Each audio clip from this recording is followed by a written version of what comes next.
introverted ways to talk about what I finished with in my last segment, that withdrawal behavior and the counterproductive behaviors. The flip of that would be organizational commitment, right? The relative strength of an individual's identification with, attachment to, and involvement in a particular organization. We want to build positive organizational commitment where a person feels strongly identified with, attached to, and involved with their organization. So, there is a relationship between organizational commitment and job satisfaction.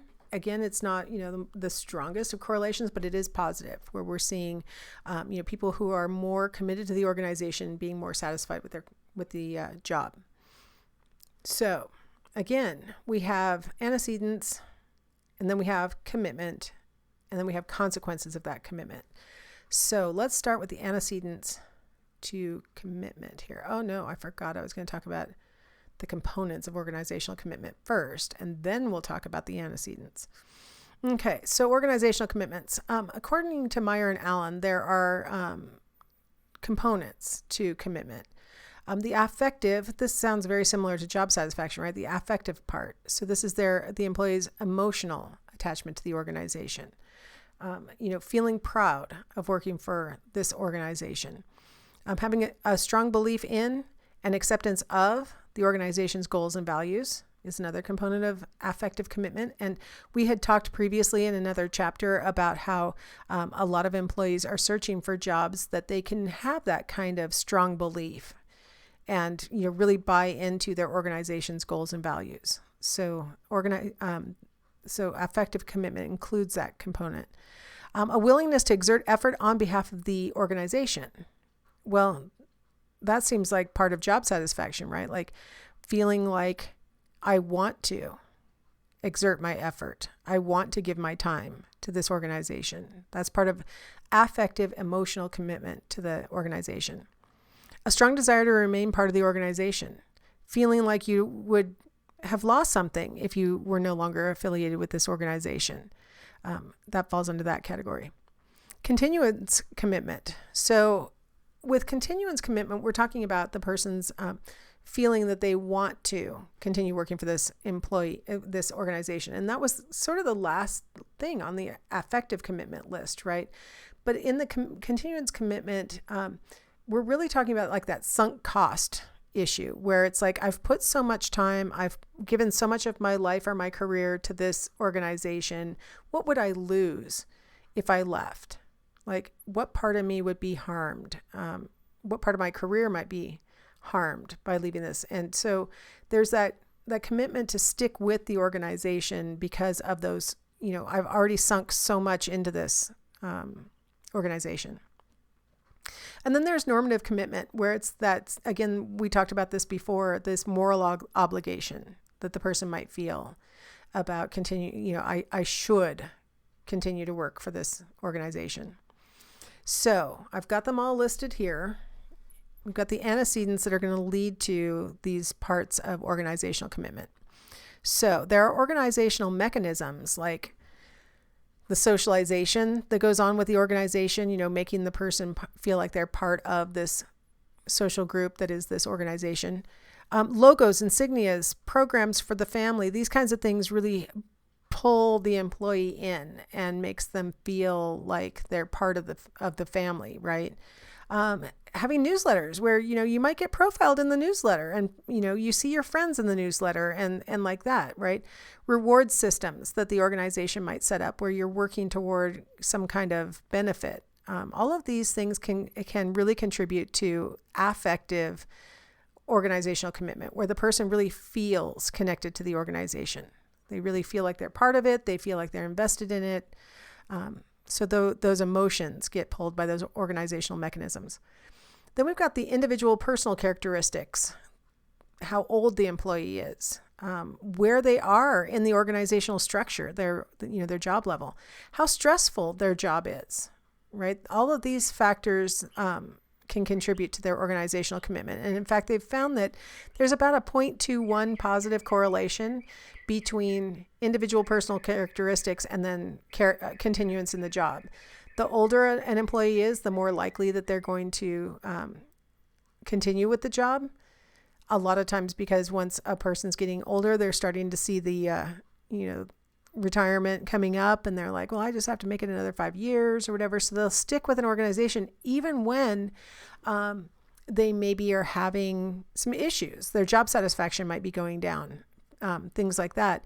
They might feel like, well, I should stick with it because I'm almost done. Like I've almost done my entire career here, or, I've been here for the past 20 years or something like that. So older employees oftentimes will display a higher correlation with organizational commitment, that continuance.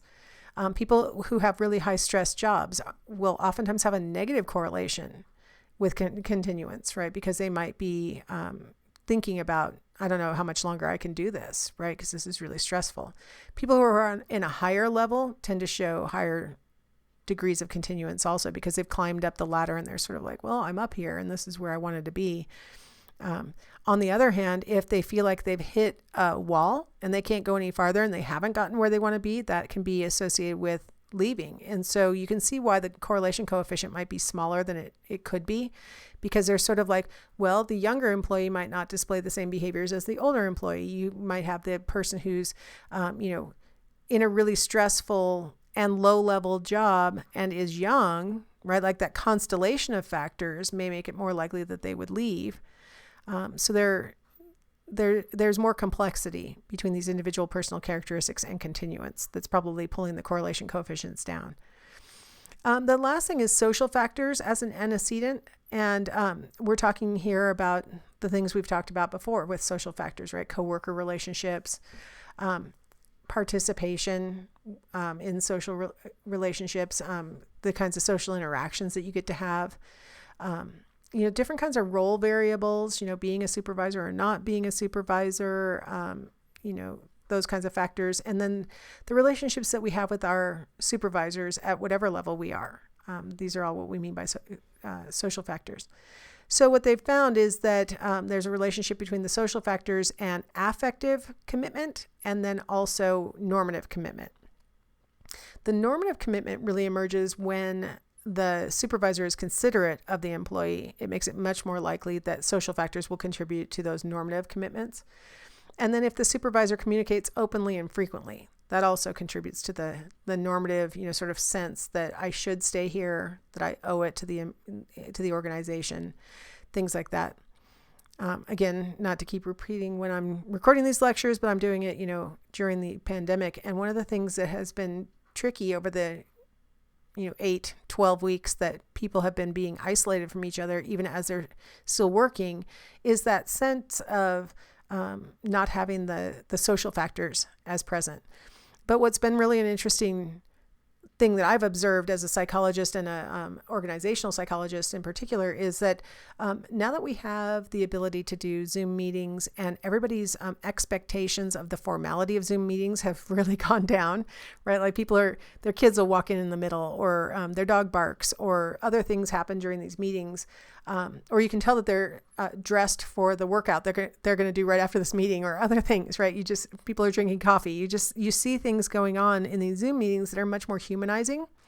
And so one of the things I kind of hope through this, my Pollyanna type of over-optimistic thinking, is that maybe after we're all back to sort of working more normally, that we'll take advantage of these sort of casual Zoom opportunities to actually get to know our fellow employees better, see a little slice of where they live and things like that. And it's, I think in a lot of ways, really contributed to that normative organizational commitment, right? Where you start to feel like you really belong and you have a relationship and things like that. Now, it could be a double-edged sword. I mean, if you have a Zoom meeting with 50 people on it and you really can't see each other and stuff like that, it's probably not contributing. I'm thinking more along the lines of the Zoom meetings where there's, 2 or 3 people in a Zoom meeting and they can actually communicate and things. So I'm going to say, I hope that will continue as part of work life, to have more of these, even, in the middle of a work day and we're all like maybe at different sites from the same organization, right? So instead of having to travel and have it be a big hassle, now it's just a pop on the internet, say hello, see each other face to face, and, maintain that connection that way. That's my hope. Anyway, sorry, that was my narration. That was not in the textbook, given that this textbook was written before this pandemic.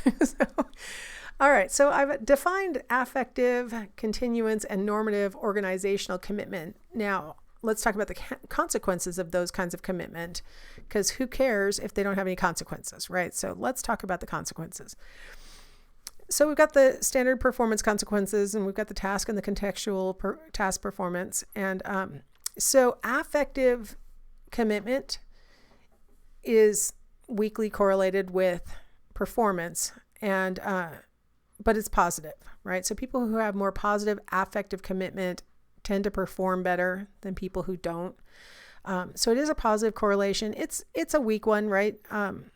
0.20 is sort of the cutoff of weak to, I think it goes to moderate next, but I think we could all agree that that's a smaller number, but it is positive, so it's worthwhile, I would argue. We find that if we don't look at the tasks that are part of the job description, I managed to work job analysis into this lecture too. I told you I'm going to try in every chapter to work it back in, right? So we have our little job analysis that tells us what tasks are part of the job. When we only look at the relationship between organizational commitment and then the things that are in fact delineated as part of the job, we get the lower correlations. What we find is if we start looking at what the person does outside of their role, right, the tasks that they're engaging in that aren't defined by their job description, then we see these higher correlations. So one sign that the person is probably affectively committed to the organization is that they're taking on jobs, tasks that they don't have to be doing. They're doing it because they probably are emotionally connected to the organization. Continuance. Okay, so we've got our withdrawal behaviors flowing from continuance. So we've got absenteeism, lateness, and turnover as usual. It turns out that there is a correlation between affective commitment and withdrawal behaviors. Absenteeism in particular, we have a negative 0.18 to 0.22 depending on the study. So again, fairly weak, but negative. So people who have a more positive affective commitment are less likely to withdraw in the form of absenteeism. People who have more negative attitudes, affective commitments, are more likely to be absent. On turnover, we have a range of 0.15 to 0.25. So again, fairly weak, but again, negative. So the correlation between affective commitment and turnover is fairly weak, but negative. So having more positive, emotional commitment is associated with lower turnover rates. I don't have data on lateness. So the researchers have not been examining that part of withdrawal behavior with regard to organizational commitment. Gap in the literature that we could study. Now, if we look at the correlation between turnover, intention, not actually leaving, but intention, and then affective commitment, we get a much higher correlation coefficient, somewhere between 0.4 and 0.5, still negative, right? So if you have negative affect, your emotions towards the organization are lowering your organizational commitment. That is associated with higher intentions to leave. So not feeling emotionally committed to the organization is associated with having a higher intention to leave. So all those things we talked about in the last lecture about the factors that might actually mediate the likelihood of a person actually leaving the organization might be why we have such a weak correlation between affective commitment and then actual turnover. If all we're asking the person is, have you thought about leaving, or have you started making plans about leaving? All of a sudden we see, people who have the negative emotional connection are the ones who think about it the most, about leaving. Counterproductive behaviors, theft, sabotage, and aggression. There really is not enough research for us to know how any level of organizational commitment contributes to counterproductive behavior. So another gap in the literature for, a nice master's thesis or something like that. So, all right. So organizational commitment. Excellent. Okay. What about some other job attitudes? Job involvement and work centrality. So I give you a little cartoon that illustrates that. He says, he's got his laptop down at the beach in case you can't see the slide. And he says, I'm not a workaholic. I just work to relax. That would be a person who's very involved in their job and or work is very central to them, right? Perceived organizational support. I've got this person who obviously must have asked for a raise because then her boss says to her, if you work 24 hours a day, you won't need your apartment and that will save you a lot of money. And that's the same as getting a raise. That does not seem like a lot of organizational support to me. And then our last category is emotions in the workplace. And this cartoon says, I don't want to hear your problems, Hawkins. Take your troubles 5 doors down to our for crying out loud department. Am I allowed to share with you that I'm upset? No, you're not. We have a department for that. So let's start off with job involvement and work centrality. Job involvement refers to the cognitive engagement that we may experience with our job. It offsets the effects of job insecurity. If a person feels really engaged with their job, cognitively at least. Now, a lot of times people who are really highly cognitively engaged or who have a lot of job involvement will be described as a workaholic. And that's a person who really enjoys the act of working. And sometimes they just enjoy the act of working. Sometimes it's that they literally enjoy this job, right? Like there's different kinds of workaholics. And so enjoying the act of working, whether it's this job or not, is the general definition of workaholic. And really, we have that aholic part, kind of trying to give that nod to it's kind of an addiction or something, because there's this negative side part, which is that the enjoyment of the act of working is at the expense of other important life roles. So they may not be having the kind of, connection that they should be having with their significant other, or they're not contributing to the rearing of their children at a rate that they should, or, other factors. They, don't go see their parents enough, whatever it is, right? Other important life roles are being overlooked as the person is sinking all of their cognitive engagement into the act of working. Now, there are some people who are what we would call enthusiastic workaholics, and these are people who are driven by, involved in, and really just enjoy their work. Right. And I think most people would like to have that kind of job where they feel that this job elicits from me enthusiastic workaholism, right? Where I just want to do it all the time, as opposed to I do it all the time because I have to. And, if I don't work outside of office hours, I'm going to fall behind and then it's going to harm me income wise. And I'm looking like a workaholic because I'm doing a lot of work, but it's not because I enjoy the act of working. It's not because I'm really driven by and involved in my work. It's because I'm threatened that I might lose my job or something bad would happen to me. Like that's not the goal. Having a job that you're enthusiastic about is what people want. Of course, I would just like to argue that, work-life balance is a really good thing. Just like to argue that. Work centrality is a very related measurement, which is the importance of work in the employee's life, right? And this is usually something that we've been trained to feel like we've been socialized to place work into a central position in our lives or into a peripheral position in our lives. Like for some people, work is just a way to get enough money so they can eat and keep a minimal roof over their head, and everything else, like life is about all the other stuff. And for other people, their work defines them, and it is what they enjoy doing, and it is what they want to do. And so it's this value of work is something that we've been socialized for. So it is very much related to affective commitment. So if you have a person who looks at work as something that they need to do just so they could do all the other things that they want to do in their lives, you're going to see lower levels of affective commitment than a person who has been socialized to look at work as an important aspect of life and something that they need to really be devoting a lot of their emotions and efforts to. Now, the results of a meta-analytic study showed that there was a positive relationship between work centrality and then salary level. So that means that people who put work into a central position in their lives tended to earn more. They tended to have been promoted more often, and they tended to express more career satisfaction.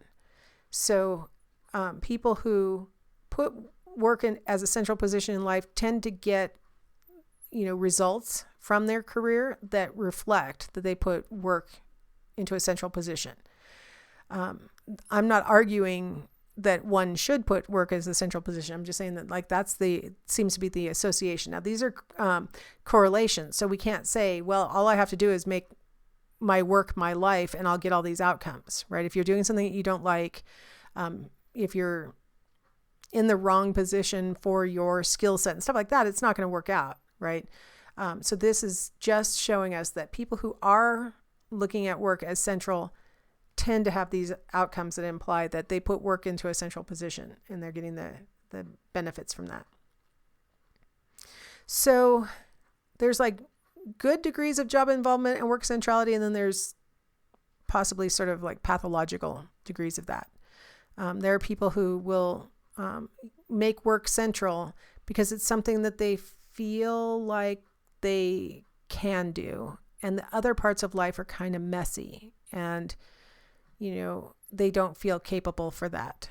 So a lot of times workaholics are sort of hiding from relationship issues or things that they perceive to be much more difficult. And so they're like, I'll just do the, who can really criticize me? I'm at work. I'm earning a living.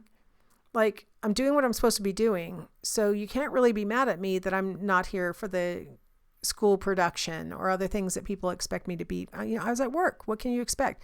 So sometimes people will use work centrality as sort of like a way to hide from things that they should be doing or could be doing that other people would expect for them to do. And so it can be a little bit messier than this little diagram implies.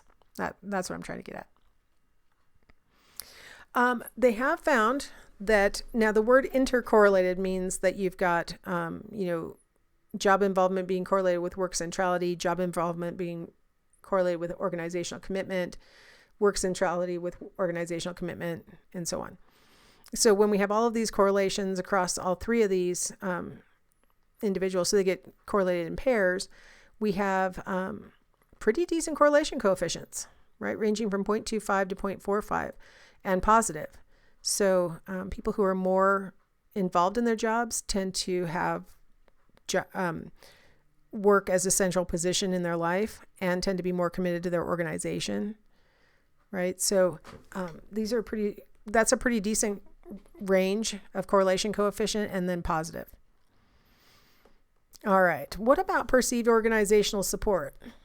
I need more money. No, you don't. Just live here. That doesn't seem very supportive. So perceived organizational support is defined as the employee's beliefs about whether the organization values their contributions and cares about their well-being. So that's really two things, isn't it? Right? Values their contributions to the organization and cares about their well-being as a human being, right? So those are really two different things. So there are the antecedents that lead to a person concluding that the organization does value their contributions and does care about their well-beings. And that would be things like there being fair procedures at work, that they feel like their supervisor supports them as they have maybe things going on in their lives outside of work or other things, supporting them through what they need to be successful at work.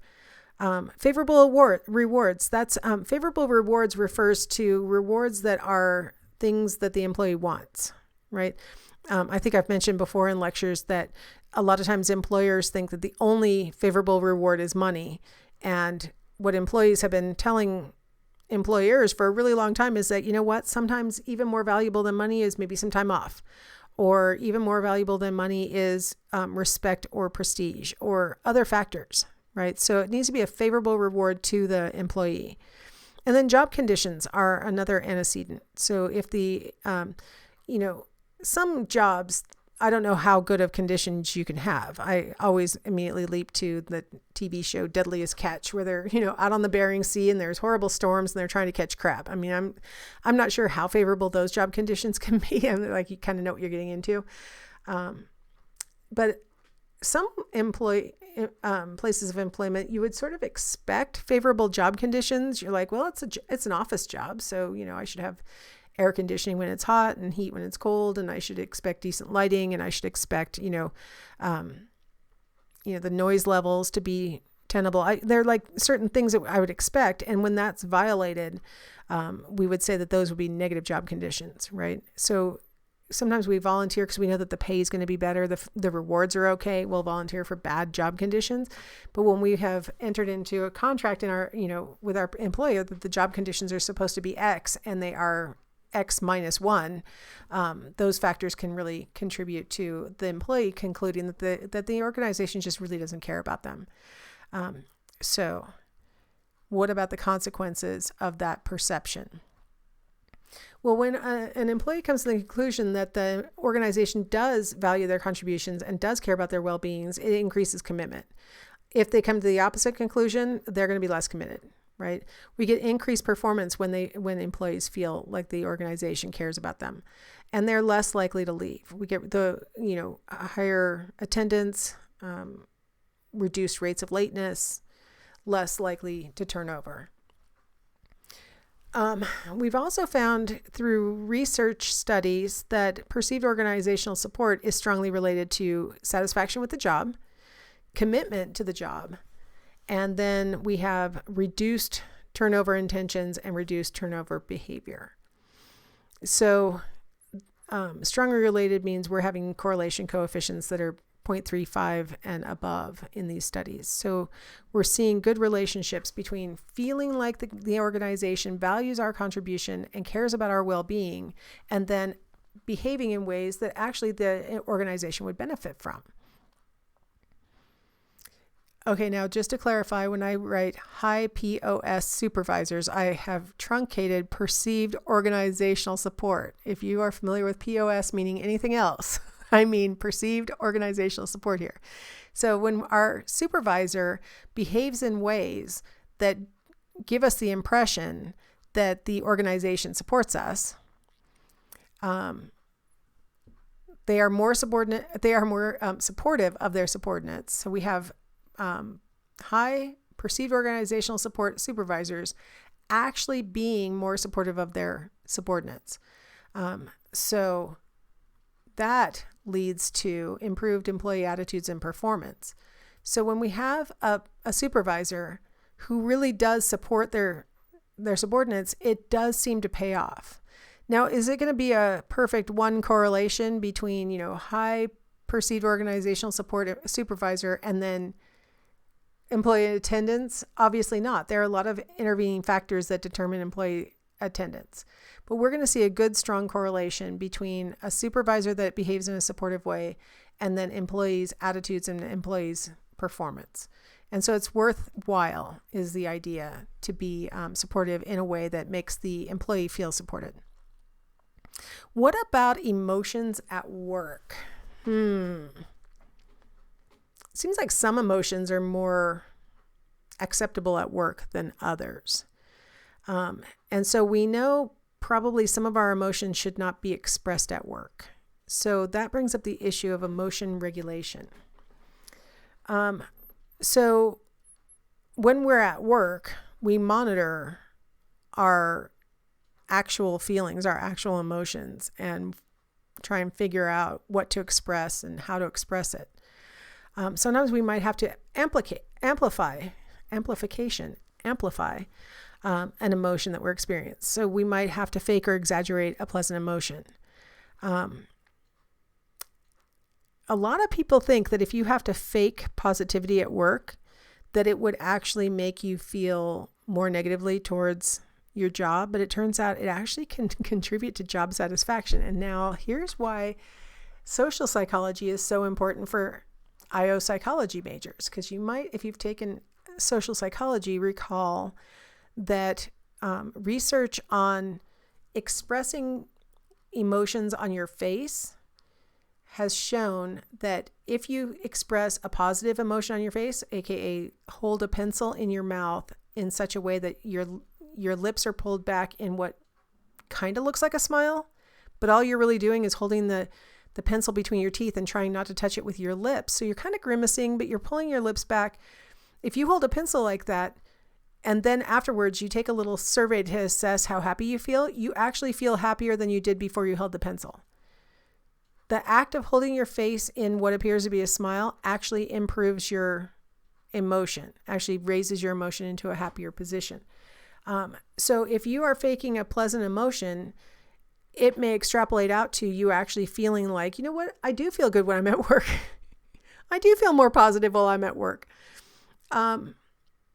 Research on expressing emotions actually has shown the inverse also. They've glued golf tees to people's eyebrows right in the middle, towards the nose end, and then told the participants that their job is to try and get the tips of the golf tees to touch. And the only way that you can do that is to seriously frown. That's the only way that you can even approach getting those golf tees to touch.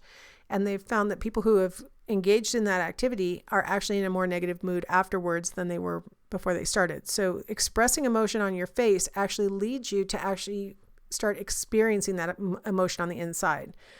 So amplification, exaggerating a pleasant emotion actually may make you start to feel a pleasant emotion and can lead to improved job satisfaction.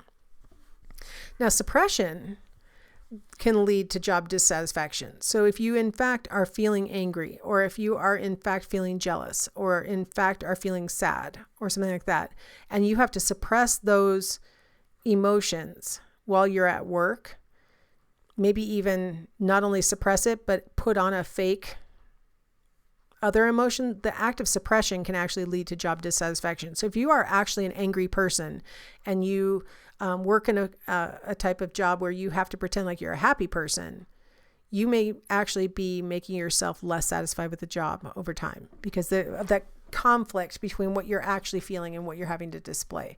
So you have to be a neutral to positive feeling person in order for the exaggerating a pleasant emotion to actually lead to job satisfaction. If you are in fact a negative emotion experiencing person, faking a positive one will actually lead to job dissatisfaction more likely. What about emotional labor? The energy to express desired emotions during interpersonal interactions. So emotional labor. A lot of times people who are in customer service jobs may have to express certain emotions, and a lot of times with just their voice, right? Because it's a call center, and somebody calls in and they're being really mean and obnoxious, but the customer service representative's job is to, oh, I'm really sorry to hear that, and say positive things and have a positive tone in their voice so that it's audible to the caller.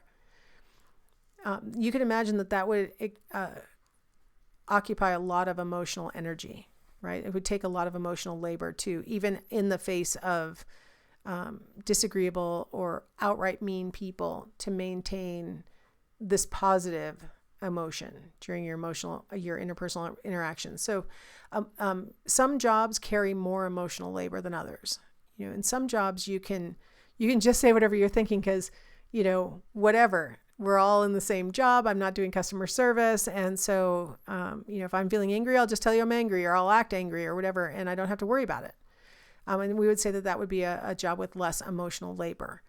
One where you have to contain your negativity and only express what you've been, hired to express, that's going to carry more emotional labor. Emotional dissonance. Dissonance means that there's a mismatch. So when we have feelings that are different from the emotions that we're supposed to display out on the job. So like I mentioned, if you're an angry person, but you're supposed to be displaying, positive emotion all the time, that's going to be associated with higher levels of stress and burnout, which, like I said, can lead to job dissatisfaction. When you are in a customer service situation and you are feeling, let's say, frustrated, angry, or something like that, but you're supposed to be pretending like you're feeling fine and friendly and nice, you actually get lower customer service ratings from the people who you work with. So it's kind of, it doesn't seem worth it to be trying to suppress what you are actually feeling and amplifying what you're supposed to be feeling, because that emotional dissonance makes the employee feel more stressed out and more likely to burn out, and it doesn't actually improve the customer service experience. Now, I have to qualify that comment by saying that a lot of times customer service representatives in particular are suppressing negative emotions when confronted with a disagreeable, angry caller who probably was going to give poor customer service ratings anyway because they called angry about whatever they were angry about. And it doesn't matter how good or nice or convincing the customer service rep was, they were going to give a bad rating anyway. So I'm going to, again, say that when we have these kinds of correlations, we always have to think about, alternative factors that might be contributing to these outcomes. I don't think it's always just that the customer service rep didn't do a good enough job of being nice. It's possible that this person was going to be dissatisfied no matter what. And but I'm going to stick with, though, asking an employee to suppress what they're really feeling in favor of trying to, expend all this emotional labor to, express what they're supposed to during the interaction. All you're really doing, you're not changing the customer's attitude. All you're really doing is increasing stress and burnout in the employee. I don't know if we should be giving customer service representatives, the carte blanche to just yell back. But I mean, you don't have to necessarily pretend like nothing that the customer is saying is bothering you. Probably. That's my guess. All right.